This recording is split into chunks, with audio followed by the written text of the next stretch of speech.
What's up guys, it's your boy LGM back again with another video. Today we are going to be looking at how I produced my new single, All I Am. Let's get into it.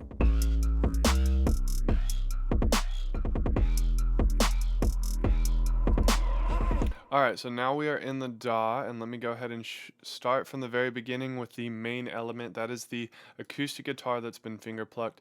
So what I went ahead and did is recorded with two different microphones. I used this current mic, the Rode NT1 for a mid, and then I used a figure 8 pattern and duplicated that to create the side channels. So this created a stereo acoustic guitar field. So let's go ahead and listen to the main, and then I will add in the sides, and I'll explain in more detail how I went about doing that. That doesn't sound bad, but let's go ahead and add that stereo.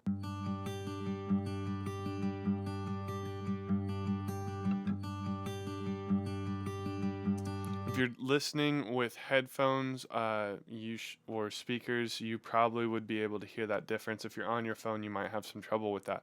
But what I went ahead and did was recorded with that Rode NT1, just use a channel EQ to boost around 700 hertz. A little bit more warmth, and then I added some reverb and channel EQ to cut off the low end for the side or the stereo tracks themselves.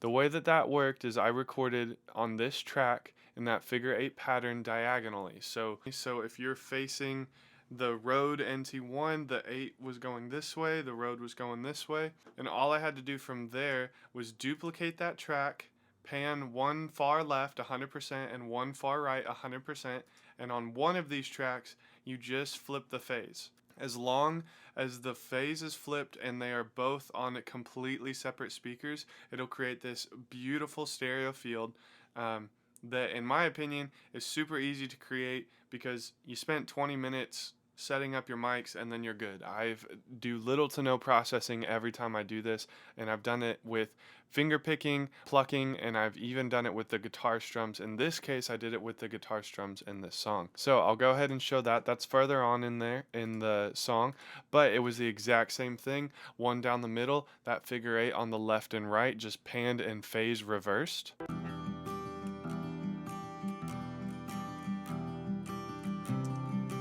Let's keep going. So we had all those acoustic tracks. I'll keep those soloed out for you. And the only thing that we've added onto this in between the first verse and even that chorus was this first instrument.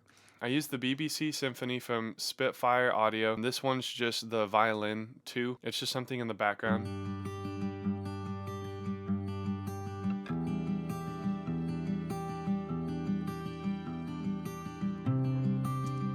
Very quiet, very mellow. The next element that we ended up adding in was some piano swells. I would just bounce each note individually, reverse that, set it before the note hit itself, and then the only processing that I did on this piano was turn down some gain, add a gain so I could turn it down. On the swells, I added some distortion just to have a little bit more life to it, a little bit more character.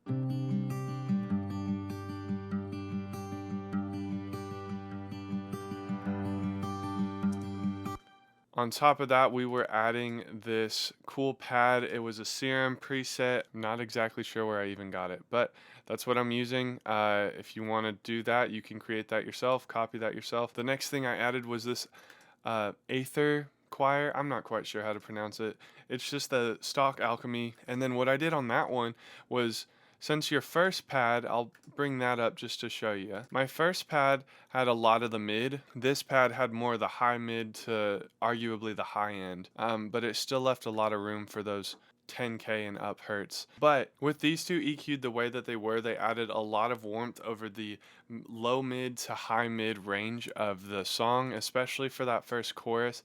Any little bit that you can get for a full sound when it's more broken down like this, the better it is. You just got to go for it, make the most out of those few instruments that you used. We will be getting to the vocals very shortly, but let's keep going. For now, I'm going to go ahead and move on to, this was verse 2. I had this weird noise. I just used Spitfire Labs. They have a bunch of free different plugins and stuff you can download. So I highly recommend going to Spitfire Labs and getting their free stuff. That BBC Symphony is free if you're a student, or $50 to have the starter version if you are not a student, but I would highly recommend anything by Spitfire Audio. So this weird noise, I just used Halftime on it, and then Pancake. Pancake is free, Halftime is not, but I will link all of these VSTs in the description below if you're trying to find any of them. Weird noise. I don't know. I liked it though. So we had that going on. On top of that, now that this is verse 2, I had a harp that I used some stereo delay just at around 26 and 27%. I used a quarter and eighth note delay, and then some compression. I always feel that that compression can bring out more of the delay without making it the focal point of the instrument, so I love to add just a little bit of compression. It helps smooth that out. I also added a viola. That's one of the few things that looks like I actually labeled. It, for the most part, just sticks on the root note of this whole song, and then occasionally will jump up, so I can solo that out for you real fast.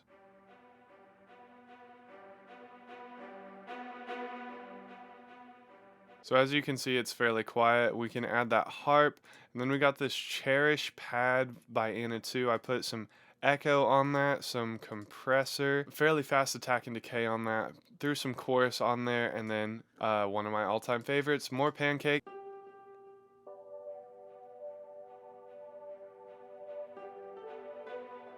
And that Cherish pad just starts to sound a little bit more like an organ, so I really like that. You mix that in with the weird noise, that pad, all of those little finger plucks that we have going on right now.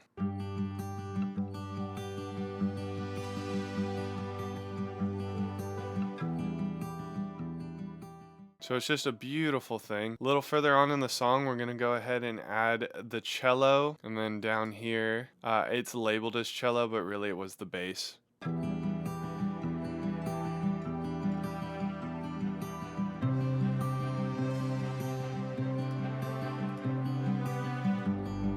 And once that bass hits, it just sounds so full, because so far throughout this song, it's been almost 2 minutes of no bass coming in whatsoever. So it's a really powerful sound. I do have to mention right there that I have this sound. I think it was just pulled from one of those reverse piano chords.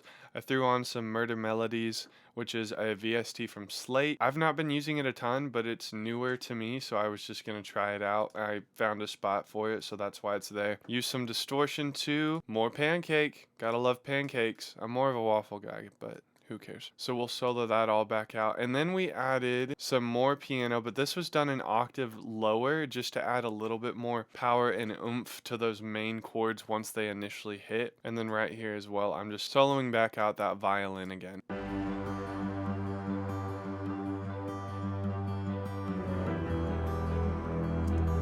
Then we got a violin lead and a flute lead. Most of these I just use some compressor. Use Pancake on the flute because it was a higher, it's literally higher pitched, obviously, so I wanted to have that kind of floating around the track.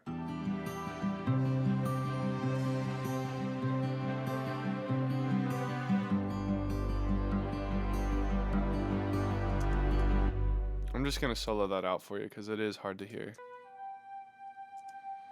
It sounds pretty, but it's honestly fairly boring all by itself. Most of these are very boring all by themselves. Got some risers and just little percussive elements that I added in there. Almost all of that was pulled from Austin Hull and Make Pop Music. Love shouting those guys out. I've learned so much from them. They offer fantastic products. Please go check them out if you're wanting to learn anything worth your time related to music production, mixing, even just how to build sounds from synths like Serum. Perfect place to hop on over to. So always love shouting those guys out. Please go check them out. Let's get on to these vocals. Initially, we have to admit that this is an acoustically driven track that has a lot of lead vocal in your face, fairly dry, but there's a lot of other vocals in the background that are just dripping in reverb. So if we solo this out, you're gonna recognize that it is saturated in the high end and it has a decent amount of warmth in the low end. Come alone, no weapons drawn. And you can hear a lot of that processing that I threw in there. Most of it has honestly come not from individual tracks, but if we want to go over to my vocal section, my main vocal has all of these effects. So it has some short reverb, short delay, long delay, octave low, octave high, and a doubler. It has varying amounts because that's sent to a bus. If you haven't seen how I've set up my mix template, at least for 2022, go ahead and check that video out. Link's gonna be in the description. It should pop up around now. And that can help you understand exactly where I'm routing everything. If you have seen it, great, let's keep going. So I have that main vocal, which means I sent it through Pro Q3, obviously boosting a lot of the high end, as you can hear that. Got some compression going. Just use a stock compressor. Fairly slow attack, fairly quick release. It's a 4.4 to 1 ratio. Has a decent amount of just squashing this vocal. I also threw a de-esser on. Obviously, this is on a main vocal, so it is kind of operating more like a group vocal track, but still, it did its job. I got some harmony vocals that'll run through here. My uvox in this case is going to be my O's. I have some woes at the end of the song, and we'll get into that as well. We got through what is this single verse track? What does that sound like? But we have these here too. This has some little altar boy on it. Just has a weird formant shift, and then I have some ping pong delay, 3/8 ping pong, and then it's almost equal with this. I mean, honestly, it's in an okay sized room reverb. So it's gonna have a weird sound, and that is just fine because that's what I wanted. And altogether, it does sound good. To me, that sounds like poo poo by itself, but hey, that's fine because I'm the producer here. It's fine, right? Then we got these things right here. I went ahead and just bounced some of it. If I remember right, it's just this super reverbed section. See how funny that sounds. But altogether, we think it sounds nice. Faces on a mission for me. Ooh, that sounds good. Clean, simple vocals. Once we're getting on to the chorus, I recorded this one. I was a little further away from the mic on that. I went ahead and processed that with Melodyne. Most of the time, I only use Melodyne on the lead vocal at this point. A little bit of Metatune. It's my go-to auto-tune plugin. There it is. So that's my go-to auto-tune styled plugin. I just used it fairly subtly on that. I did throw some Pro Q3 on here because I wanted this chorus vocal to hit a little bit harder and a little bit different.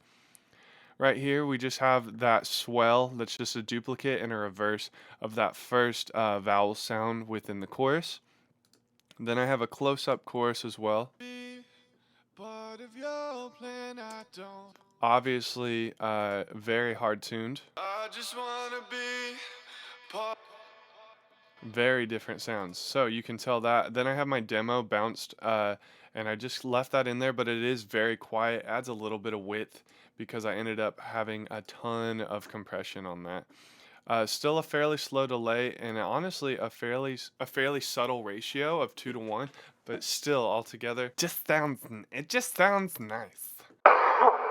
Got some hard-tuned duplicate vocals panned left and right, and then I got some little altar boy affected main vocals. So that's my octave low and octave high. So on these right here, I'll solo those out for you real fast.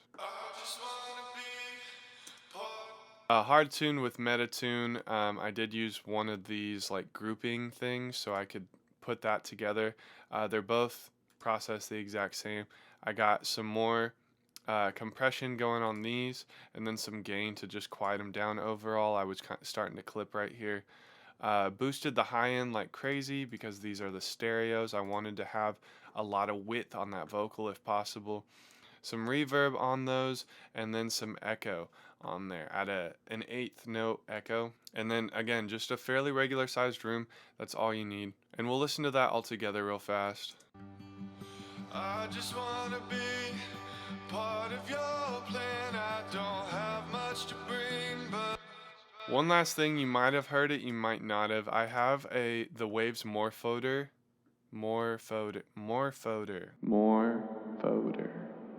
So we got that by Waves. It's helped us out a lot because that adds a lot of width on there. I just copied a lot of the MIDI, and then so I have an octave down and an octave up of just the exact same thing. Adds a lot of width to that vocal track, and then I just have it sitting in there fairly quietly. Once we get to chorus 2, I have pretty much the same thing. The only thing I added this time was a single track that was a harmony of like a mid-level harmony. I don't have much to bring, but it's all... So that's going good. And then we have this octave. It says mid harmony left and right, but really it's the high harmony. I hard tuned those with some metatune and then threw on some compressor. Probably used another group on that as well, just to save on some CPU. Part of your plan, I don't have much to bring, but it's all that I am. It's a whole life offering, heart of worship. I bow at your feet with grace all around. I worship. Sounds pretty good. All right, so now let's get to this big part. I could have made it a folder, but I didn't. That way it looks more impressive, because that's my goal. That's all my goal ever is. For the most part, they were all processed the same. They all went to that Vox track like I mentioned before, so that means all of them, rather than being routed to that stereo out, I'll go here, threw in some compression, fairly slow attack, fairly quick release at a 3.2 to 1 to help just compress it a little bit, give it a little bit more consistency. Throw on some Pro Q3, boosted the snot at 42.58 kilohertz, and then added some reverb on that. I thought about throwing it in with one of my vocal effect buses, but I wanted to keep that clean for my main vocal. So that's why I did what I did. Let's go to that individual, and I'm just going to start adding them as they come. So first it was these two as a group, and then we have these two. And all of these were just recorded, so I had to record those 4 times. I panned them at different amounts so that it has a little bit more width in there. And then this one was a 3, so I did a left, a middle, and a right.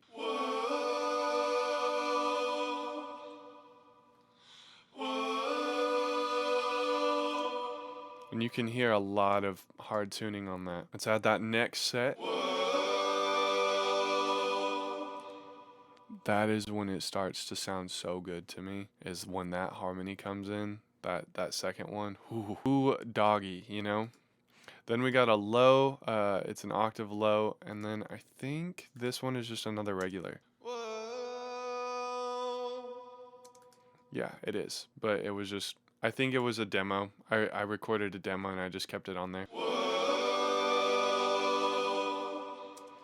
That is another main, so just hard left, hard right. This one is an octave low, left and right, but it's not panned too hard. Then we got another set of 2. Not a huge difference overall. We'll add these 3. So those are the woes there. So if you follow me on social media, you've probably already seen my photo challenge. If not, you should follow me on social media. But I went ahead and just soloed out these woes, and I was able to use them in a photo challenge to try and bring some more light to starving artists, struggling artists around me, specifically with photography and videography. If you want to jump on that trend, that helps me out, that helps you out, and I want everyone to be getting that bread. So let's jump on that trend. Follow me on TikTok, Instagram, whatever. Back to this. The main thing here at this point is that we have all of these woes. They're sitting fairly wide. There's not one that is greatly taking over. I wanted one vocal to be the lead vocal straight down the middle, and I also wanted it to sound somewhat unique in the way that it was mixed as well as the way that it was sung, so that it could stand out and just have a vibe to it. So that's why I have this one. Whoa. And you can hear an octave up and down too. Whoa.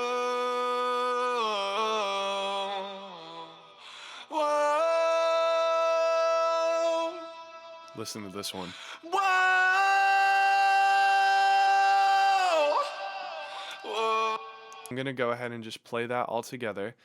All right, sorry about this. Didn't mean to do it, but I gotta do it. I forgot to talk about the drums. Everything I used was from That Sound, which is a company that I found. They had some free stuff. I've downloaded that. Highly suggest that. I'll try and link them down in the description. Sorry again for not showing you how I went about putting that together, but it's a really simple beat. I know that if you're trying to replicate something similar, you can do that easily. Again, that sound and their samples are fantastic, and you should use them. Okay, love you, bye. So I used a couple different transitions. Most of these were just copied that I've used them before. But these three, I think the riser. All right, so this bottom one just has more of like a mechanical sound to it. And this one I think actually has like rolling up the piano. Go ahead and do all of these soloed out and you can hear that.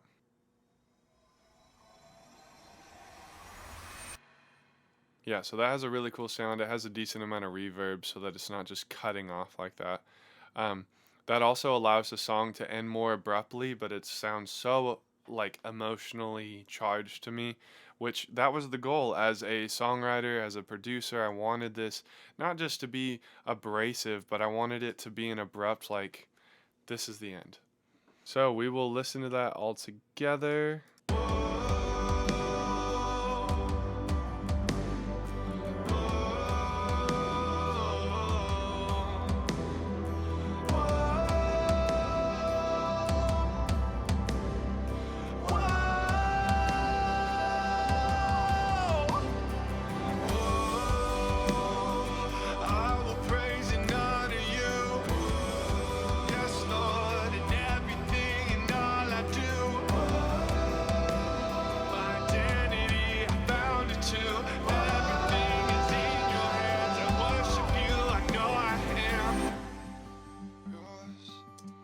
That is how I went about recording and producing this track called All I Am. If you want to listen to it, please go ahead and check it out. Spotify, Amazon, Apple Music, wherever you can stream it. I'm pretty sure it's going to be there. I'm going to be releasing a video on why I mastered or how I went about mastering this. I'm not a mastering engineer, but your boy broke and you get what you get. I'm dying. Anyway, thank you guys so much for watching. Please check out my other videos if you are interested. Follow me on social media. I never said this. Please like the video, subscribe. Comment down below if you have any questions. And I will see you on the next video. Toodaloo, my dudes.